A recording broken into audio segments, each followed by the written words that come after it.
महामुनी परिवार अंतर्गत किमया प्रॉपर्टीज आणि महाशाळा ग्रुप तर्फे पुणेच्या सेंटरमध्ये कोल्हापूरहून ज्योतिषाचार्य डॉक्टर सृष्टी मोरे आपल्याला आपल्या परिवाराला भेटण्यासाठी आलेले आहेत। त्यांचा ॲस्ट्रॉलॉजी म्हणजे ज्योतिषशास्त्रावर 20 वर्षाहून अधिक काम करत आहेत। त्यांना मानदशा IAF ब्रँड स्टार गोल्डन पुरस्कार, हिरकणी पुरस्कार, शिरोमणी पुरस्कार इत्यादी आंतरराष्ट्रीय पुरस्कार मिळालेले आहेत। नमस्कार मॅडम। नमस्कार। आमच्या महामुनी परिवारामध्ये आल्यामुळे आपले स्वागत आहे। थँक्यू। आमच्या आलेल्या परिवारामध्ये आमच्या आलेल्या सदस्यांच्यामध्ये हा ज्योतिषाचार्याचा विषय किंवा ॲस्ट्रॉलॉजीच्या संदर्भातला विषय जाणून घ्यायला आम्हाला खूप आवडतं। त्याच्याबद्दल तुमचा परिचय होण्यासाठी तुमचा ॲस्ट्रॉलॉजी फील्डमधील प्रवास सर्वांना कळावा यासाठी आपण बोलावं। सर्वात प्रथम महाशाळा आणि महामुनी परिवार तसेच किमयांचे आभार। खरं तर हे शास्त्र मला स्वतःला पटत नसल्यामुळे मी एक रिसर्च म्हणून TV सुरुवातीला केळकर गुरुजींचं राशी भविष्य लागत होतं। हे राशी भविष्य हजारो लोकांच्यावर खरंच काम करत असेल का असा मला प्रश्न होता। त्यामुळे मी एक ॲनालिसिस करण्यासाठी म्हणून हा रिसर्च माझा चालू केला आणि मी खूप ठिकाणी हे शिक्षण घेतलेलं आहे, म्हणजे महाराष्ट्राच्या बाहेर सुद्धा, आणि त्या अनुषंगानं बरेच रिसर्च केलेले आहेत आणि यातले बरेच विषय आहेत जसे वैदिक कुंडलीशास्त्र, पारंपरिक शास्त्र याला म्हणतात, त्याचबरोबर कृष्णमूर्ती पद्धती, लाल किताब पद्धती, हस्तरेषा, अंकशास्त्राच्या विविध पद्धती जसे वैदिक अंकशास्त्र, लोशो ग्रीड अंकशास्त्र, किरो पद्धती आणि अशा बऱ्याच पद्धती आहेत, कबाला वगैरे। तर याच्याबरोबरच अजून वास्तुशास्त्राच्या सुद्धा विविध पद्धतीचा सुद्धा मी अभ्यास केलेला आहे। याच्याबरोबर हस्तरेषा, टॅरो कार्ड्स, डाउजिंग अशा अजून भरपूर विषय आहेत। या सगळ्या विषयांचा मी अभ्यास केलेला असून हजारो लोकांना रिझल्ट दिलेले आहेत। तसेच हे क्लासेस घेत असल्यामुळे हजारो विद्यार्थी आपल्या सृष्टी ॲस्ट्रो गुरुकुलमधून शिकून बाहेर पडलेले आहेत व चांगलं करिअरसुद्धा करत आहेत। तर त्यामुळे ह्या शास्त्रावरचा मला खूप विश्वास पटलेला आहे आणि हे शास्त्र सायंटिफिकरित्या खरंच आहे याचा मला आनंद झालेला आहे। वाह, खूप छान।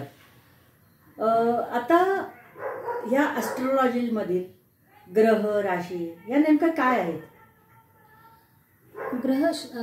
ग्रह आणि राशी या खगोल भूगोलीय आकाशातील तारे आहेत। हे तारे आपण आपल्या सोयीसाठी ग्रह मानलेले आहेत। तर याच्यामध्ये रवी, चंद्र, मंगळ, बुध, गुरु, शुक्र, शनी, राहू, केतू हे महत्त्वाचे मानलेले आहेत। तर हे उदाहरणार्थ सांगायचं झालं तर रवीचं आपण एक उदाहरण घेऊया मॅम। ओके। रवी म्हणजे ग्रहांचा राजा मानलेला आहे। हा राजा म्हणजे त्याचा कुंडलीमध्ये सिम्बॉल सुद्धा सिंह आहे, जसं जंगलाचा राजा सिंह मानलेला आहे। बरोबर। अशा पद्धतीनं हा राजा म्हणजे कुंडलीमधला सिंहराज प्लस एक अंक न्यूमरॉलॉजीमध्ये, म्हणजे अशी त्याची सांगड आहे। त्याचे विविध कारकत्व जसं आपल्याला अधिकार हवा आहे, मोठमोठ्या पदावरती आपण किंवा उच्च लेवलला आपण इंडस्ट्री एरियामध्ये सुद्धा अधिकार पदावर जी लोक काम करतात त्यांचा रवी ॲक्टिव्ह असतो। आता हा रवी कशा पद्धतीनं खगोलीय भूगोलीय आपल्याला खरा वाटावा, उदाहरणार्थ सांगायचं झालं तर आपल्या शरीरामध्ये व्हिटॅमिन डी जीवनसत्व कमी जेव्हा पडते तेव्हा डॉक्टर काय सांगतात की बाळाला किंवा तुम्ही स्वतःला सकाळच्या कोवळ्या उन्हामध्ये बसावे, म्हणजे तुमची त्वचा काय होईल, चांगली होईल। बाळाला किंवा आपल्या शरीराला सुद्धा डी जीवनसत्वाचं पौष्टिक हे मिळतं। तर हे आपल्या शरीरावर सकाळचं सूर्याचं होणारे परिणाम आहेत। तसे दुपारच्या वेळेमध्ये म्हणजे दुपारी 12 ते 4चा सूर्य हा तीव्र असतो। ह्याच्यामुळे काय होतं, शरीरात पाण्याचं प्रमाण घटलं जातं आणि लोकांना तहान खूप लागते, अशक्तपणा येतो, शरीरामध्ये टेम्परेचरचं प्रमाण वाढतं, म्हणजे शरीरावरती होणारे दुष्परिणाम आहेत, जसे चांगले आहेत तसे वाईट आहेत। म्हणजे तो आपल्या शरीरावर परिणाम करतो, तसेच जीवसृष्टीवर म्हणजे सगळे वनस्पती आहेत त्याच्यामध्ये क्षार ऊर्जा निर्मिती त्यांची वाढ करण्यासाठी सुद्धा पोषक आहे. प्रत्येक सृष्टीवरती प्रत्येक गोष्टी म्हणजे दगड माती विटा ह्याच्यावर सुद्धा परिणाम सूर्याचा होतो. म्हणजे सायंटिफिक त्याला रिझन आहेत आणि ते आपल्या शरीरावरती आणि पृथ्वीवरती असणाऱ्या प्रत्येक गोष्टीवरती परिणाम करते. अरे वा, तुमच्याकडनं आम्हाला खूप माहिती मिळत आहे मॅडम. आता मला आणखीन एक प्रश्न विचारायचा आहे की राशीनुसार खरेच स्वभाव तसे असतात का, किंवा ही राशीची तत्व कशी ओळखता किंवा त्याची तत्व काय आहेत याच्याबद्दल पण जरा थोडं सांगावं. नक्कीच. राशी ह्या एकूण 12 मांडलेल्या आहेत. मेष, वृषभ, मिथुन, कर्क, सिंह, कन्या, तूळ, वृश्चिक, धनु, मकर, कुंभ आणि मीन या 12 राशी आहेत. यांचे सिंबॉल सुद्धा विविध पद्धतीने आहेत. तर मेष राशीचा सिंबॉल हा मेंढा मांडलेला आहे. आता मेंढा काय करतो तर रानावनात डोंगर दऱ्यामध्ये जंगलामध्ये फिरतो, जे काय असेल ते झाडपाला खातो वगैरे, पण भांडण करायला मात्र डोक्याचा वापर करतो आणि डोक्याने धडक मारतो. तसं ह्यांना सुद्धा डोक्यात राग असतो. यांची पर्सनॅलिटी खूप चांगली असते, म्हणजे हाईट बॉडी पर्सनॅलिटी असते. प्लस हे धाडशी खूप असतात. नेतृत्व, कर्तृत्व, धाडस, जबाबदाऱ्या ह्यांच्याकडं खूप ते स्किल असल्यामुळे आर्मी पोलीस भरती वगैरे ह्याच्यामध्ये यांचं करिअर चांगल्या पद्धतीनं घडते. मेष अर्थातच मंगळ त्याचा राशी स्वामी आहे, म्हणजे मंगळ ग्रह त्यांच्यावरती काम करतो. अशा पद्धतीनं वृषभ राशीचं सुद्धा आपण उदाहरण घेऊया. वृषभ राशीचा सिंबॉल हा वृषभ म्हणजे बैल घेतलेला आहे. अर्थातच बैल देखणं आहे, कष्टाळू आहे, मेहनती आहे आणि सर्वांना सांभाळून नेणारा म्हणजे दुसऱ्यावर प्रेम करणारा सुद्धा आहे. अर्थात ही शुक्राची रास आहे. तर यांना नटणे, मुरडणे, मेकअप करणे, चांगलं खाणं पिण्याची हौस असते. ह्यांना माणसं खूप आवडतात. ॲक्च्युली ह्यांचे मित्र मैत्रिणी खूप असतात आणि ह्यांना खाणं पिणं सगळं चांगलं लागतं. म्हणजे लॅविश लाईफ जगायची असेल तर वृषभ रास सुद्धा शुक्राचे असल्यामुळे लॅविश लाईफ असते. म्हणजे हे त्यांचे कारकत्व त्यांच्या रूपामध्ये, म्हणजे समजा एखाद्या स्त्रीला खूप छान मेकअप करायला आवडतो, छानपैकी कला सुद्धा तिच्याकडे असतात, तर अशी स्त्री ही शुक्राच्या राशीची सुद्धा असू शकते. म्हणजे असं आपण ओळखू शकतो ते कारकत्व. माझी स्वतःची कर्क रास आहे, मला कर्क राशीबद्दल सुद्धा जाणून घ्यायला नक्की आवडेल. नक्कीच. कर्क रास अर्थातच चंद्राची रास आहे, इमोशनल रास आहे, प्रेमळ रास आहे, सगळ्या लोकांना प्रेमाने नेणारी व त्यांचं प्रेमाने करणारी रास आहे. मायाळू ममताळू रास आहे, परंतु त्यांच्या मनात एक हळवेपणा असल्यामुळे कुठेतरी निगेटिव्ह थॉट्स येतात आणि त्याच्यामुळे त्यांना सपोर्टिव्ह सिस्टीम चांगली असावी लागते. कर्क म्हणजे खेकडा आहे. खेकडा कसा असतो म्हणजे पाण्यामध्ये असतो, म्हणजे तशी ही लोक शांत असतात, पण एकदा जर डंक मारायला लागली तर जहाल प्रवृत्तीनं येतात बाहेर. म्हणजे ते जे सिंबॉल आहेत हे त्यांच्यावर काम करतात. शांत शांत असतात, परंतु एखाद्याच त्यांच्या मनाविरुद्ध घटना घडली तर डंक मारल्याशिवाय राहत नाहीये. तर असं त्याचं एक उदाहरण आहे, गमतीशीर उदाहरण आहे. अशा पद्धतीनं विविध राशी आहेत, नक्षत्र आहे, त्यांचा खूप विस्तार करायला गेलं तर खूप मोठा अभ्यास आहे. आपण इथं फक्त बेसिक पॉइंट बघतो. पण ही मॅडम रास आपण कशी ओळखता? नक्कीच, खूप चांगला प्रश्न विचारलाय तुम्ही. कारण बऱ्याच लोकांना प्रश्न असतो की माझी रास नेमकी कशी.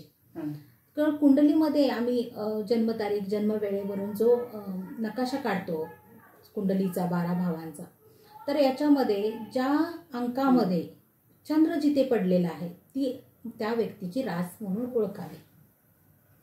उदाहरणार्थ आता तुमचा कर्क रास म्हणजे 4 अंक तिथे आहे आणि तिथं चंद्र आहे, म्हणून ही तुमची कर्क रास आली. एखाद्याची रास जर मीन असेल तर 12 अंक आहे आणि तिथं चंद्र आहे, तर अशा वेळेला ही मीन रास असते. ओके. मी स्वतः ॲक्युप्रेशर स्पेशालिस्ट म्हणून पण 25 वर्षापासून काम करत आहे. आणि काही वेळेला काय होतं की काही पेशंटना असे असाध्य आजार असतात, बरेच उपचार पद्धती करतात, पण त्यांना म्हणावा असा फरक पडला नाही जात, किंवा आम्हाला असं वाटतं की आमच्याकडनं आलेला पेशंट हा बरा व्हायलाच पाहिजे. नक्कीच. किंवा मग ह्या राशीनुसार जर समजा आपल्याला काही त्याचे आजार ओळखता येतात का, किंवा प्रिकॉशन म्हणून, किंवा त्याचं जे असह्य जो त्रास झालेला आहे तो सुसह्य करण्यासाठी आपल्याला आणखी ज्योतिषामध्ये काही त्याला मार्ग आहेत का? नक्कीच. हा आत्ताचा सगळ्यात महत्त्वाचा प्रश्न आहे. ॲक्च्युली आता घरोघरी पेशंट झालेले आहेत. खाण्याचे हायजीन्स आहेत, खाण्यापिण्यात सत्वयुक्त आहार नाही आहे, झोपेच्या वेळा वेगवेगळ्या आहेत आणि उठण्याच्या वेळा वेगवेगळ्या असल्यामुळे पूर्वीसारखं आयुष्यमान आणि आरोग्य नीट नाही राहिलेलं. तर ह्या प्रत्येक राशीचे कारकत्व आरोग्याच्या बाबतीत सुद्धा आहेत. जसे मेष रास ही मंगळाची रास आहे आणि तिचा अंमल हा डोक्यावरती आहे. मग त्या व्यक्तीला आधीमध्ये डोके दुखणं, मायग्रेनचा त्रास होणं, मेंदूशी निगडीत आजार होणे किंवा अपस्मार होणे, अशा विविध आजारांना सामोरं जावं. किंवा आता ॲक्सिडेंट वगैरे झालं तर ह्यांना ती रास जर त्यावेळी बिघडलेल्या अवस्थेत असेल तर डोक्याला मार लागण्याची शक्यता जास्त असते. पण हे ॲनालिसिस असं एकदम अशा हे न करून चालत नाही. फक्त हे कारकत्व त्यांचे आहेत, पण ती रिडिंग करण्याची टेक्निक वेगळी आहे. बरं. तसे वृषभ रास ही घशाची रास आहे. त्याचा अंमल हा घशाशी निगडीत आहे, कंठ. तर त्यांना पाण्याशी निगडीत म्हणजे पाण्यात हवेत बदल झाला, खोकला, सर्दी, ताप वगैरे आजार होतात.